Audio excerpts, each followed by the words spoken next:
Crimson Desert has been in development for a lot of years now, and we all assume that the game has increased in quality over those years of development, but I didn't realize just how crazy the increase in quality, both graphically and just gameplay-wise, it actually was until I watched the official premiere gameplay trailer that was released about 6 years ago, right? I'm gonna take you through this. I took some screenshots in the game right now, and I also watched the trailer, and I'm gonna compare them side by side to see just how much the visual fidelity and the gameplay mechanics actually increased and got better over all of these years of development. If you want to see more Crimson Desert videos just like this one and more to come, then subscribe to the channel, like this video so that more people can actually see it. The algorithm kind of pushes it out and we can grow the community together. Right, so we're going to start this off with a bunch of landscape photos and videos, right? So in the beginning, they show us a bunch of like landscapes and stuff, right? And it looks fantastic, fabulous. And one key difference that I did realize is just how cinematic everything looked. And it kind of has this like orangey feel to it. Like it feels homey and it feels like you're watching a movie or maybe some sort of cinematic that was created. And I think possibly that Prolibus did want to go that way, but they kind of scrapped the idea. The only way that they actually left it was to give us the option to have cinematic mode enabled in the game. And that does make a difference, but it doesn't look nearly as good as it did with the actual world premiere trailer, right? So let's just see how much different it actually looks and compare to see if now's game does just look physically better. Do keep in mind though that I did disable depth of field, so that's going to make a huge difference in a lot of these things, but you should be able to see somewhat of a comparison at least to see how alive the world is compared to what it was. And that I feel like is one of the biggest differences.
It is just mind-blowing what we're seeing right here. One key thing that I'm noticing, of course, is the fact that there's a lot more trees and foliage and just wildlife and stuff in the game right now compared to what it was. What it was beautiful. I loved the cinematic feel to it, but it felt kind of empty. It felt like you're gonna kind of wander and explore for hours on end without really finding anything concrete. So it was like a good base of a world, but that was about where that ended, right? Now you can see and feel like it is a world that's alive, and I love that. It's just so good. Of course, I couldn't find the actual official places that were shown in the premiere trailer as well, because I feel like a lot of it has changed a lot through the years, and it's going to be very difficult to find a lot of these places. So if you do know how to find them, let me know in the comment section down below, and maybe we can do like a part 2 of this video and where I can actually get the correct places.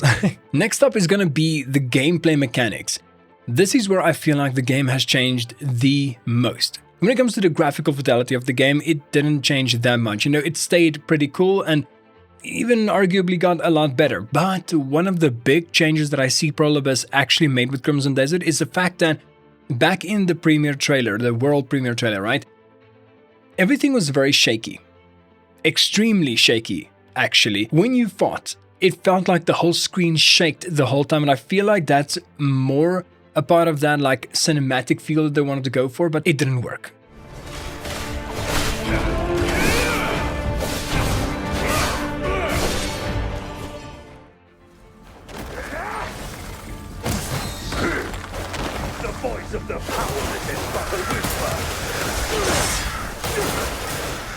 To be honest, if the game's fighting was still that shaky, I wouldn't have enjoyed it as much as I do right now. It's kind of disorienting, right? I don't know. What do you guys think? Let me know in the comments. Overall though, I feel like the lighting has increased and improved quite a bit, and I feel like a lot of it is to do with the ray tracing, right? The way that ray tracing works now compared to what it did 6 years ago or 5 years ago, it's obviously a massive difference. New graphics cards are able to run it a lot better, and I don't even know if they used actual ray tracing back in the day. I did see a lot of reflections when it came to Payloon's docking, but I don't know if it was that good of ray tracing as compared to what it is right now. I know there is still like a path tracing thing, the ray reconstruction feature, but I didn't enable that because then my FPS tanks from like 50, 60 to like 20, maybe in like mid-10s. It is absolutely wild how much it drops even with FSR enabled. And I have the RX 9060 XT 16GB graphics card, which isn't like the highest end, but still it's able to run ray traced games pretty smoothly, and this one is no exception. Except for that option. Overall, I would say that if you compare the game as it was and you compare it to what it is right now, it is an entirely different game. It feels like the world premiere gameplay trailer thing that they released 5 years ago was kind of like a taste of what is to come. It is not even the same thing anymore. It was kind of a basis, right? Like almost like they had like a demo, a base demo that they wanted to show and just say, hey, we are working towards something.